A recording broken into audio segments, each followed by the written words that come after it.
हमारी शादी होने से लेके अब तक मुश्किलात से ही गुजरी हो। ये हसीन आंखें ऐसे ही नम रही। आपने जितना कुछ झेला है आज तक, उसके सामने ये आंसू कुछ भी नहीं। आपके साथ जीने की तो मैंने कसम खाई है। अल्लाह कभी आपको मुझसे दूर ना करे। आप मेरे साथ हैं तो हर चीज पर राजी हूं। आप यहाँ नहीं होते तो जैसे आग में जलती हूँ, राख हो जाती हूँ उस्मान। ओह मेरी प्यारी बाला, देखो बात सुनो।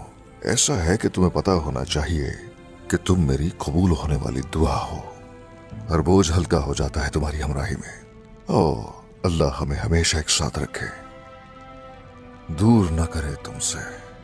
इंशाअल्लाह उस्मान।